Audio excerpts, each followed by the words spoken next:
This is All in Radio. In the program Samvaad, we now bring you an interview with CEO of Assam State Disaster Management Authority, MS Manivannan, on Assam floods, relief camps and new initiatives. The interviewer is Manas Pratim Sharma. Sir, first let us know what instruction has been issued to the district authority to tackle flood. We conduct regular meetings with the district collectors, district magistrates, and who are heading the district system management authorities. And this year also, we convened a meeting through video conference, and we are given several instructions for preparedness on this flood, because flood is a perennial problem for the state of Assam. Every year we face a flood problem, and minimum 3 spells of flood happens. So this year also we asked them to prepare the district plan, disaster management plan, especially for the flood. And this year we have more challenging task because we have to fight the COVID also together with flood. So what we did, we just prepared a separate guidelines in the context of COVID, because we need more spaces, because a large number of flood relief camps to be organized to rescue people, to keep them in the relief shelters. So this is a regular requirement in the state. We need more spaces because of in the context of COVID, to keep social distancing and other requirements. So we prepared a separate guidelines, SOP, how to manage the relief camps in the context of COVID, what are the measurements to be taken, and where the quarantine centers to be set up, and how those medical screenings to be held in the relief camps, what are the precautionary measures, sanitization facilities to be kept in the relief camps, and seeing how the elderly and children to be kept in the camps. Those things were given to them, and we also asked them to prepare this thing in the event of any flood. And again, we asked the NDRF, National Disaster Response Force, pre-position in various parts of the state, and all the places NDRF forces have already reached their locations, and the accommodations are provided by the district administrations. And now another point is the availability of funds, managing flood and other issues. So what is the current fund position in the state, and what is the additional requirement that has been asked by the district administrations? Fund is available with the state, and Government of India also is helping us, and the Government of India has already released the first installment of this year Disaster Management Fund, SDRMF. This year they named it into Disaster Response and Mitigation Fund, and we are comfortable in fund position, and districts are already sent with advance funds for handling flood and COVID both, and funds are available with the DCs to provide relief and to set up the relief camps. If anywhere any shortage is there, we'll release the funds immediately. Fund is not an issue in the state.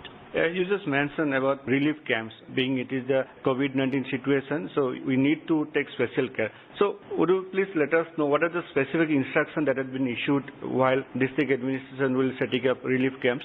First, the relief camps, as I mentioned, the space, more number of spaces are required. And last year we have more than 6,000 relief camps were organized. And this year the area required, the buildings required are more in numbers because of the COVID, and the more spaces are required because of social distancing. So I requested the district administration, district collectors to identify more number of suitable buildings which are located on highland. That is one thing. And we asked them to keep the elderly people more than 65 and separate space for the children. And the space for children is a special provision this time, and we piloted these child-friendly spaces in 2 districts last year, and we are continuing it, and we are expanding it to all the districts now, because the children are the most vulnerable group due to this sort of disasters. Their education is getting affected, and their nutrition is getting affected, and for that we are taking most care to the vulnerable section, that is children. So child-friendly spaces are organized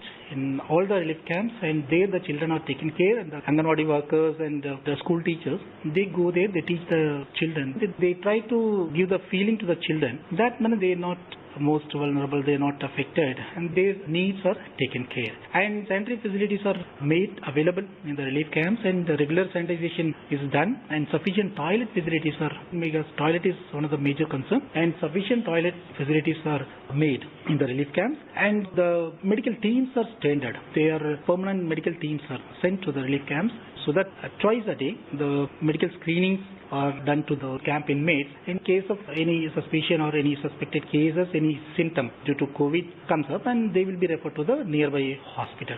So another issue is that your Disaster Management Authority has introduced the early warning system. So how this system is working and what is the positive outcome? We have early warning system for flood. We have early warning system for lightning also. In flood early warning system, we have the facility of at least 24 hours before we get the early warning system, and we disseminate it to the districts. And this early warning system is to the districts is functioning very well, and we send the advance messages to the districts, and we alert all concerned up to Gambuda level, that is village head level, and the way a message goes, and immediately people are evacuated, and we have sufficient SDRF forces, that is state disaster response forces, as well as NDRF. As I told earlier, the NDRF forces are also pre-positioned, so evacuation is not an issue, and we have sufficient number of boats, rescue boats with us, and we are prepared. Our people are also prepared for that, and we have the evacuation plans in hand, and we have 4 structures up to village level. We have village level committees also, we have circle level disaster management committee, and we have district level disaster management committee. All are alerted, and the plans are in place, and it helps us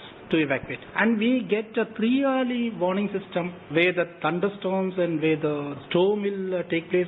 Those alerts are immediately passed on through the digital media, through email and through WhatsApp and through messages to the villages. Again, they are alerted. And I want to make a special mention about this lightning early warning system, which is introduced this year from April onwards, which is a very unique one, and in very few states in India it's being implemented, 2 or 3 states only, and 45 minutes before, in advance, we get to know about the lightning and thunderstorms, and this is village specific, and the messages are sent up to the village level, village head, and people are alerted, and within 45 minutes is a very good timing gap, so we can easily alert the people. We can save many lives here, because this is the first year we are analyzing, we are watching it. So far it's working good, and the information and result is also good. And another thing is that to prevent flood, apart from Disaster Management Authority, you need help, support of other departments also. So how the other government departments, state governments and central government departments, organizations, they are helping us?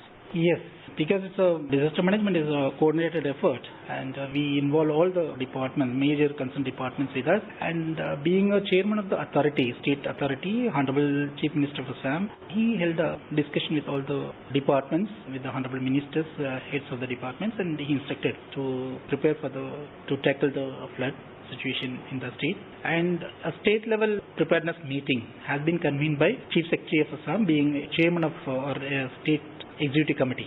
So we held a meeting with all the concerned stakeholders, all the major departments, and those departments were asked to prepare the plans, and those things were done, and especially the water resource department, because being a flood-prone state, we have a large number of embankments where the vulnerable points were there, and the water resource department was asked to identify the vulnerable pockets, vulnerable points on the embankments where the breach like this thing is there, and they will immediately address. And last year there were some around 34 breaches were there.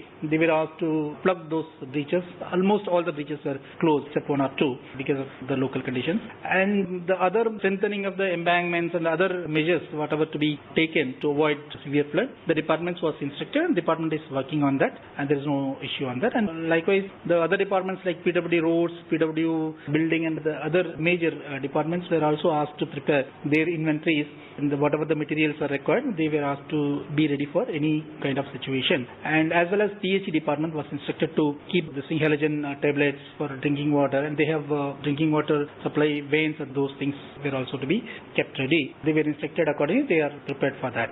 And other departments like fishery and agriculture department, we discussed with the agriculture department. Agriculture department was asked to prepare the seedlings in community seedling. Normally we prepare the community seedling immediately after the flood. The seedlings will be distributed among the farmers. That is one thing. And the fodder is the main concern. The cattle feed, mainly because not only the human being, we have a large number of cattle population in the state, and this cattle population affects. So we ask the department to estimate the cattle feed requirement. In case of any requirement, they will let know the district administration. District administration will arrange for the cattle feed in case of any flood. And apart from that, the department will also make arrangements for the stocking of fodder. And what is the compensation part, sir, in case of any eventuality? Like so far in the first wave of flood, 9% lost their lives in Assam. And you also just mentioned in case of lost cattle stocks, livestock. So what is the compensation part? And also to the farmers? As per SDRF norms, we provide ex gratia to the lives lost, and that is given within 48 hours. Our Honorable CM Assam ensures that and insists that whoever the lives are lost, the family to be compensated immediately. So we do that without any delay, and within 48 hours, as per SDRF norms, the families are compensated. That is one thing. And regarding the damages, we get the damages assessed as soon as possible, whether it is house damage, whether it is crop damage, whether it is animal loss. All the damages where the district disaster management authority has to place it before their body, they will approve it and send it to us, and we'll release the money immediately. As I told, the fund is not a constraint, sufficient funds are available. Last year also we paid almost all damages were compensated. And what are the new initiatives that has been taken or you are going to take this year also to prevent flood and related issues? New initiatives, in the sense I told you about in the relief camps, child-friendly spaces. It's very, very important for us because we are taking care of special care to the needy people, that is children, where they lose their one or the flood happens in the month from May to June, July, August. That is very crucial period in the beginning of the education year in Assam. And these 2-3 months, because most of the schools are used as relief camps also, and many of the children, they lose their education and they are deprived of that. So that taking all this into consideration, we are keeping a child-friendly space in all the relief camps where the school teachers will go and teach, and the Anganwadi workers will go, and their activities will continue there, and whatever the children food is required, that will be provided there. Proper care will be given to these children. That is one thing. And second, for COVID we have a special thing, and this time we engage around 14,000 Pratirodhi Bandhu. This initiative was taken during the time of COVID to fight the COVID and to maintain the social distancing, to monitor the quarantine centers and quarantine facilities and other sort of help. We engaged around 14,000 Pratirodhi Bandhus all through the state, and these volunteers, they are the community volunteers, they registered with us and we engaged them, we trained them with the help of UNICEF, and they are engaged in COVID. Now we are extending their engagement in flood relief camps also, and they are placed in the relief camps. That is one thing. And another thing, we, with the help of CSCs, Common Service Centers located in Assam, more than 7,000 CSCs are available, spread throughout the state. With their help, we just extend the telemedicine to those people who are quarantined, those people who are contained at houses, and those people who are not able to approach the doctors. Through the telemedicine, electronic media, through the doctors available, we have more than 100 doctors registered with us, and we provide medical consultation to them. And what we did this time, we planned, and we already, in the first phase of flood, we already did that. E-help desks are located in the relief camps, where apart from the doctors available, if any special consultation is required, through these doctors, the e-help facility is provided to them. This is one thing. Early warning lightning facility, which is being introduced this year, this will definitely help us because lightning is a major disaster, if I can say. Last year we have lost 42 lives in the state of Assam due to lightning, and this lightning early warning system will definitely help us. This is also a new initiative, and we have 24/7 working state emergency operation centers, state control room, and district control rooms we have. They are also functioning 24/7. In the state control room this year, as per direction of Honorable CM, Joint Secretary level officer, senior officer of the government of Assam, the officers, they are placed in duty in 24/7. That is 8 hours of duty. 3 officers are continuously, they are monitoring there, and they are addressing the needs of the people, and also our SDRF and NDRF officials, representatives are also there. So every aspect of the disaster is taken care from the state control room. Sir, you shared vital information with our listeners. Thank you. Thank you. You were listening to an interview with CEO of Assam State Disaster Management Authority, MS Manivannan, on Assam floods, relief camps and new initiatives. The interviewer was Manas Pratim Sharma. This program was produced and presented by the News Services Division of All India Radio. You can also listen to it on our mobile app, News on AIR. This program is also available on our website, newsonair.com. You may email your opinion about this program at airnsdtalks@gmail.com.